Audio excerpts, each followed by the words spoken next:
പിന്നെ ഒരു പ്രത്യേക ഒരു കാര്യം പറയാനുണ്ട്. ഞാൻ ആദ്യം പല പാർട്ടിയിലും പ്രവർത്തിച്ചിട്ടുണ്ട്.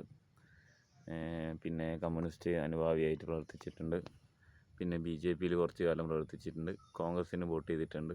ഇപ്പം ഞാനൊരു പാർട്ടിക്കും ഞാൻ വോട്ട് ചെയ്യില്ല. പിന്നെ ഒരു പാർട്ടീനെ പ്രവർത്തിക്കുകയില്ല. പിന്നെ ഒരു പാർട്ടിയും ഭരണത്തിൽ വരാൻ എനിക്ക് താല്പര്യമില്ല. മനുഷ്യൻ നന്നായി നല്ല വ്യക്തികളുണ്ടായാൽ മതി. പിന്നെ പറയാനുള്ളത് കുറച്ച് കാര്യങ്ങളാണ്. കമൻ്റ് ഇടുക. കമൻ്റ് ഇട്ട് ഞാൻ നമ്പർ തരും. പിന്നെ എന്ത് പ്രശ്നങ്ങളുണ്ടെങ്കിലും എന്താണ് പ്രശ്നം, ഇപ്പം ഒരുപാട് ചെറുപ്പക്കാർക്ക് ഞാനും കല്യാണം കഴിച്ചില്ല, 35 വയസ്സായി. ഞാൻ കല്യാണം കഴിക്കാനും പോകുന്നില്ല. നല്ല കല്യാണം കഴിക്കാൻ നല്ല കുട്ടികളെ കിട്ടണ്ടേ, പിന്നെ നല്ല പെൺകുട്ടിയൊക്കെ നല്ല ആൺകുട്ടികളെ കിട്ടണ്ടേ. അപ്പം അങ്ങോട്ടും ഇങ്ങോട്ടും തെറ്റുകളുള്ള ഈ ഒരു കാലത്ത് കല്യാണം കഴിച്ചിട്ട് എന്താ കാര്യം?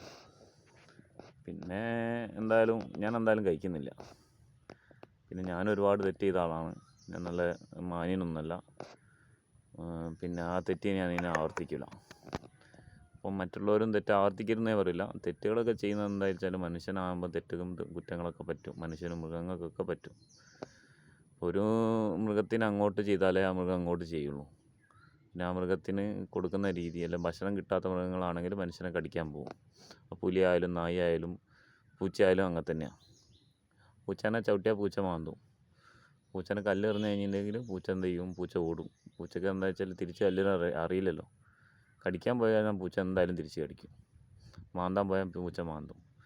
അപ്പോൾ മറ്റുള്ള മൃഗങ്ങളെയും ആനിമലിനെയും മനുഷ്യനെയും ഹ്യൂമനായിട്ടുള്ള ഈ ലോകത്തുള്ള എന്തിനെയും ഉപദ്രവിക്കാതെ നിൽക്കുക.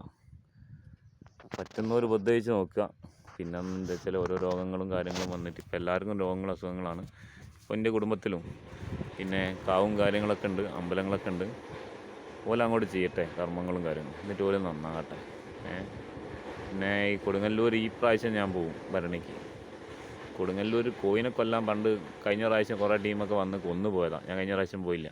അതിന് മുന്നത്തെ പ്രാവശ്യം കോയിനെ കൊന്നിന്. ഈ പ്രാവശ്യം കോയി കൊല്ലുന്നതിൻ്റെ ഞാൻ എന്താ ചെയ്യാമെന്നുള്ള ലൈവായിട്ട് ഞാൻ കാണിച്ചിട്ടുണ്ട്.